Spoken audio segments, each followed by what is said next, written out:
Hey everyone, welcome back to Rope for a Cue and a special video for a Sunday morning. It's headcam test footage and the return of an old favourite challenge, the Colours Clearers challenge, with a twist. More about that in a second. Before we get started though, as always, please like the video if you do, subscribe to the channel if you're new here, and put the bell on for notifications. So you're probably wondering where I have been. Well, there's a long and sorry story about my escapades with snooker for the past couple of weeks, but basically it's been a combination of the weather being essentially too warm to play snooker. I tried once in the extreme heat, well, not in extreme heat, not when it was really hot those days, but a couple of days before that when it was just starting to get warm, and it was essentially impossible to play. It was so muggy in the snooker club. The cue was just not running through my hands, and I just was getting really frustrated. I was having to wipe my hands and my cue every shot essentially to make it work, and it was just everything was just taking ages, and I was getting frustrated and missing loads of shots. So that was one attempt at getting to the snooker club. I have actually been twice before that where the weather was already better, but a combination of forgetting to take my like parts of my camera gear, or actually that was one session I forgot to take part of my camera gear. I think it was the batteries, so I couldn't film anything, so I just played myself. And then the other time, basically I went and the snooker club was surprisingly full. Although I did get a table, I didn't get my normal table, which actually this isn't my normal table. The tables at this point were getting cleaned when I first went in the club, so I had to use this one. The others were still getting cleaned. They'd finished by this time, but I couldn't be bothered to move to the other tables. So the other time, basically it was too full to really film. So this was my first really session that I could get into. But as I say, I couldn't get my normal table, so I couldn't really set up my over-table camera, because it would have been in the way for somebody else coming into the club if anybody did. As it happened, nobody did, so I could have got away with it, but I didn't. So I decided, I've been messing about, or thinking about, what if I did some headcam footage of me playing the game, and sort of, you know, maybe not being the primary camera, but if I wear I've got a cheapish action camera, that if I wear that as on my head, I'd at least get another camera angle to cut to for occasional shots. So I essentially use this session to test out various camera angles, and also I've also been thinking about returning the Colours Challenge video after a couple of suggestions from people who watch the videos. People seem to enjoy those videos. I felt like the way I was doing them, I probably wasn't learning that much because I was constantly trying to get the perfect shot. So I've decided to do it slightly differently. I've basically decided to do it as one continuous attempt, and if I miss the ball, I go back to the start again, essentially. So I don't like reposition the ball every shot until I finish the clearance and see how many shots it takes. Basically, I will, you know, try and do it in one go every time, and if I miss, I go back to the yellow. So that's what I'm doing here. I haven't even worked out how I'm going to put graphics and scores on the board yet or anything like that. So this is literally just headcam footage to sort of test. You know, I try some different angles. Nearly take the camera out on the overhead light there. That was a bit weird. Not sure what I was doing there. Yeah, so this is a sort of a fun video just to show some headcam footage and just to get your feedback really, to see what it is. In fact, I can see now that it's pointing too far down. I need to point it much further up, so obviously that you can see more of the table rather than just where you can see better down the line of the shot rather than looking straight at the base as you are on some of these shots. I don't know whether I adjust it further along here, but maybe I do.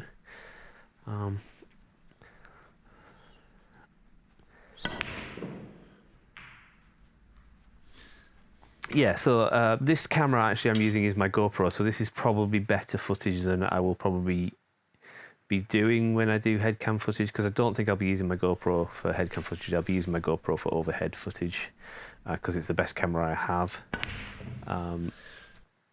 So I'll be using my action camera, like a cheap Chinese knockoff of a GoPro, which is it's only 1080p. but it's all right, and hopefully it'll give another angle on this. So yeah, so I'm just thinking about how I'm going to do this. I'm probably going to just do it similar to the spotted blacks challenge when I start doing this properly. So it'll be what is my best run of the session kind of thing, and then maybe take a total count on the attempts that it takes me overall. So like I want to sort of see how many actual attempts.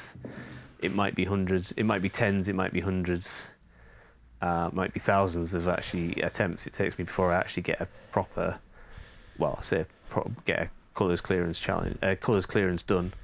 I'm not going to count this session because this was a practice. I was playing with the camera on my head, so it wasn't the most comfortable.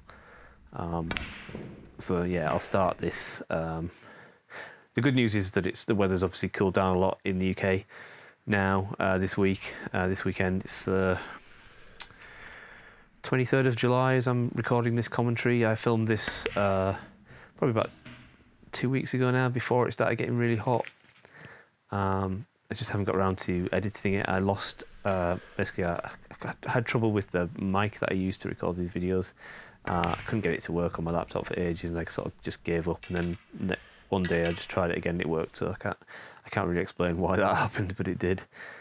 But it's cooled down. So it's Sunday tomorrow. I normally go to the snooker club on a Sunday morning. It's usually really quiet on a Sunday morning.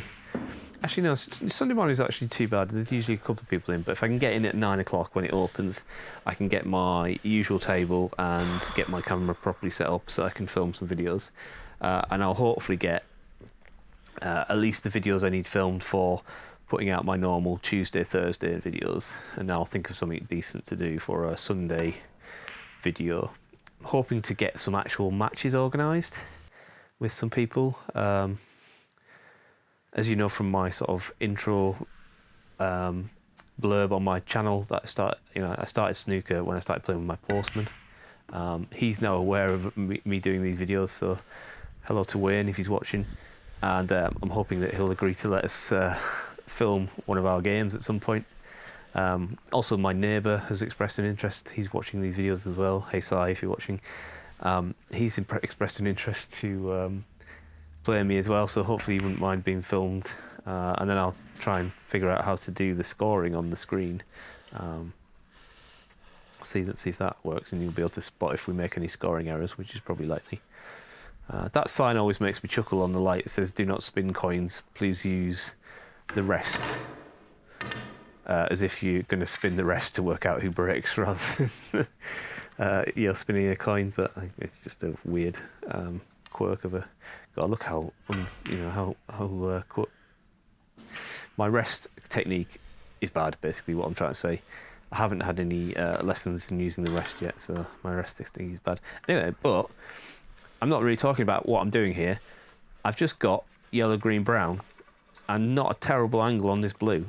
So don't want anybody to get too excited, but yellow, green, brown, and then a half decent angle on this blue.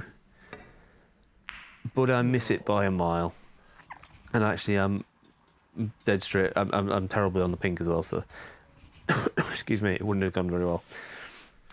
So in terms of, I try and put the cue ball back in the same place. That's the only sort of, I'm not using a ball marker because it would get in the way, but I do try and put the cue ball back roughly in the same place on the yellow, which is essentially, if you imagine the sort of line of the yellow, green, brown, I put the cue ball at 90 degrees to that line, but the same distance that the yellow and the brown, or the green and the brown, are apart, so you might get like sort of a T sort of shape.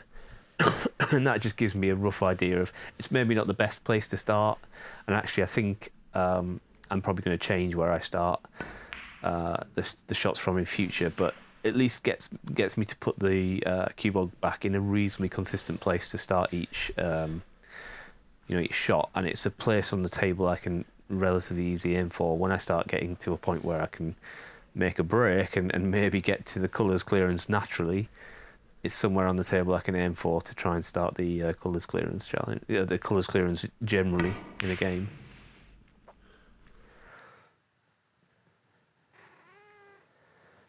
Sorry, my cat just meowed in my microphone. I hope you didn't hear that. Are you going to watch me play snooker? So yeah, so I just thought this might be interesting to sort of see what the headcam footage looked like.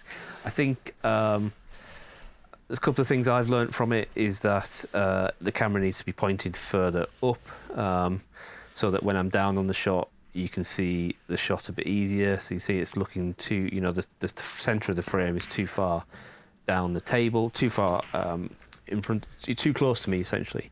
Needs to be, the centre of the frame needs to be the cue ball really, or at least somewhere between the cue ball and the object ball. The other thing I've learned is if I'm going to use a head cam, I need to stay down on the shot longer. So I need to stand, you know, I'm basically standing up too early. I need to wait till the balls have stopped moving, or at least the object ball has stopped moving. Particularly if I mean that obviously you didn't see the pocket there because the camera angle. But yeah, you know what I mean. Like I need to stay down on the shot so the camera captures the whole shot rather than just basically standing up as soon as the cue ball has struck the object ball. So that's one thing I've took away from this, watching this footage.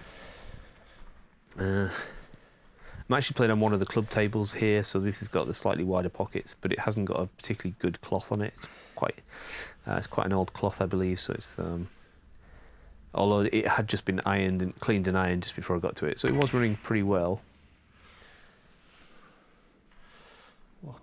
But yeah, the pockets are a little wider.